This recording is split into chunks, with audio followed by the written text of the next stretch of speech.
আমরা দ্বিতীয় অধ্যায়ের পাঠ শুরু করেছি। আজ আমরা 32, 33, 34 এই তিনটি শ্লোক পাঠ করব এবং তার অর্থ বোঝার চেষ্টা করব, অর্থ সহ পাঠ করব। আর তারপর আমরা ছন্দ সহ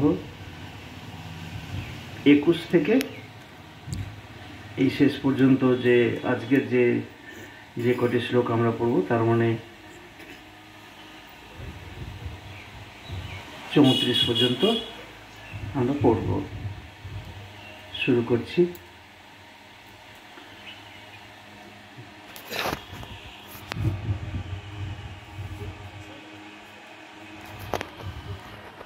বত্রিশ নম্বর শ্লোক। যদৃচ্ছয়া চৌপপন্যং স্বর্গদ্বারমপাবৃতম সুখিনঃ ক্ষত্রিয়াঃ পার্থ লভন্তে যুদ্ধমীদৃশম।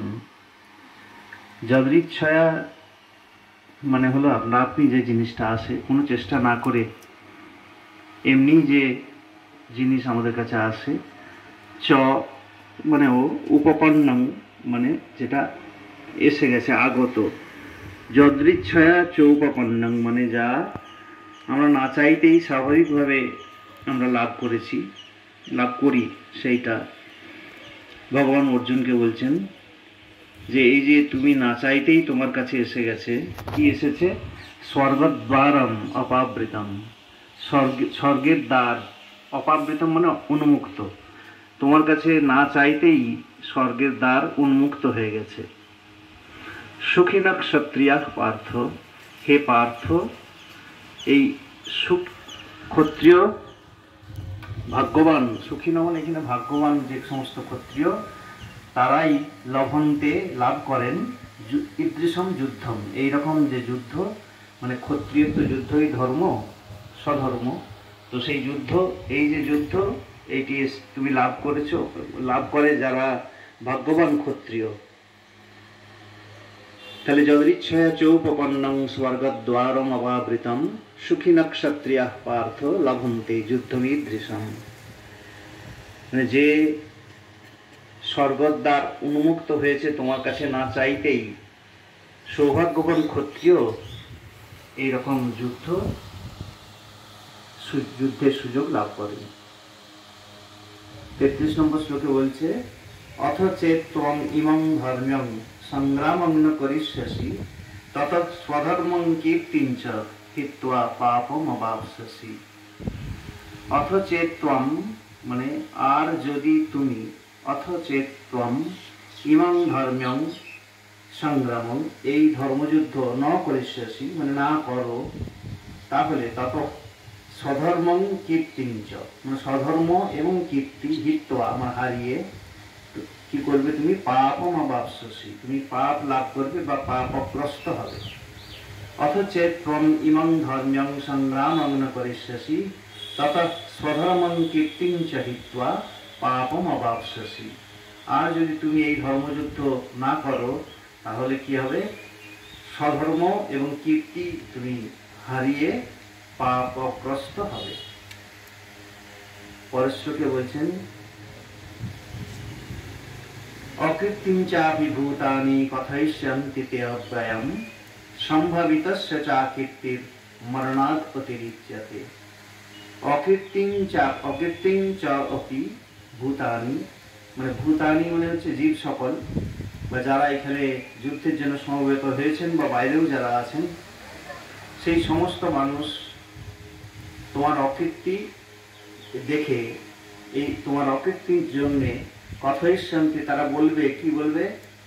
তে অব্যয়ম, তোমার এই অকীর্তির কথা তারা চিরকাল, অব্যয়ম মানে চিরকাল তারা বলতে থাকবে। তুমি যে সম্মানটা অর্জন করেছো কুশলী যোদ্ধা হিসাবে তুমি যে সম্মানটি লাভ করেছো এতদিনের ধরে, সেইটি কিন্তু তোমার এই অকীর্তি মানে বদনাম কিন্তু মানুষ বলতেই থাকবে চিরকাল। সম্ভাবিতস্য মানে সম্মাননীয় ব্যক্তির, অকীর্তির এই সম্ভাবিত যারা সম্মানিত ব্যক্তি, তুমি যে সম্মানটা লাভ করেছো, তুমি তো একজন পৃথিবী বিখ্যাত যোদ্ধা, কাজে তুমি সম্মানিত ব্যক্তি একজন, তো তোমার যে কীর্তি তুমি রচনা করেছো এতদিন ধরে, সেইটি কিন্তু তার কাছে এই যে অকীর্তিটা যে তুমি অর্জন করবে যুদ্ধ না করে, সেটা কিন্তু মরণাৎ মানে মরণের চেয়েও অতিরিচ্যতে, মানে মরণের চেয়েও সেটা কিন্তু অধিক হয়ে যাবে। তোমার এই যুদ্ধ না করো যদি আজকে, তাহলে কি হবে, তোমার যে অকীর্তি সেটা কিন্তু চারদিকে রটে যাবে গোটা পৃথিবী জুড়ে, এবং সেটা কিন্তু এই তোমার মতন সম্মাননীয় ব্যক্তির পক্ষে সেটা কিন্তু মৃত্যুর চেয়েও অধিক। এই ছিল আজকের পাঠ। ভগবান এইভাবেই অর্জুনকে বোঝাচ্ছেন একজন বন্ধুর মতো, তাকে যুদ্ধে উদ্বুদ্ধ করার চেষ্টা করছেন। এবার আমরা 21 নম্বর শ্লোক থেকে পড়ব।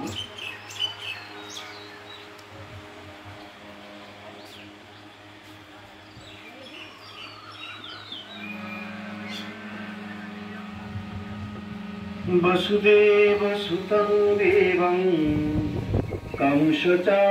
कंसचाणूरमर्दनं देवकी परमानन्दं कृष्णं वन्दे जगद्गुरुम्।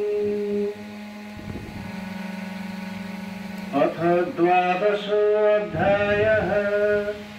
श्रीभगवानुवाच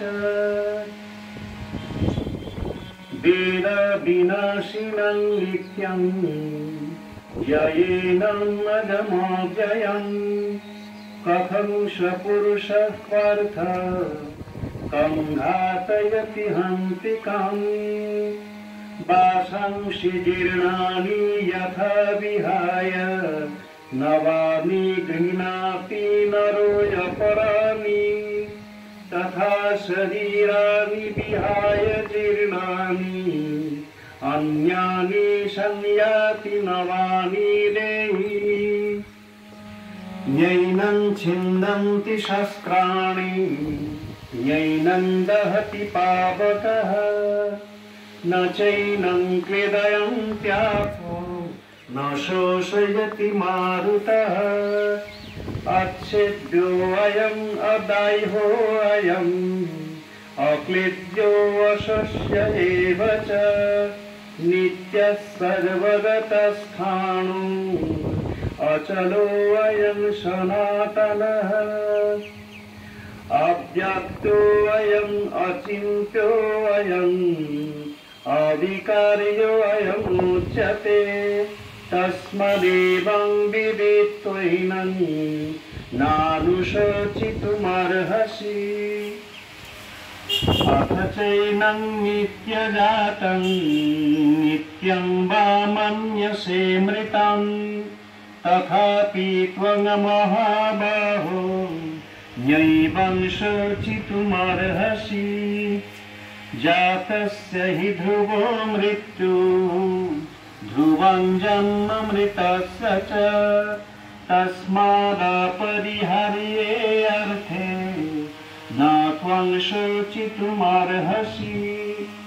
अव्यक्तादीनि भूतानि व्यक्तमध्यानि भारत अव्यक्तनिधनन्येव तत्र का परिदेवना।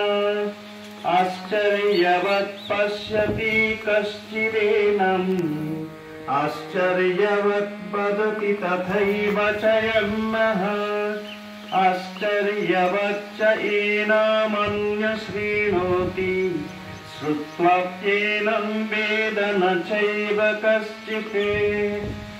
देहि नित्यम् अवध्योऽयं देहे सर्वस्य भारत तस्मात् सर्वाणि भूतानि न त्वं शोचितुमर्हसि।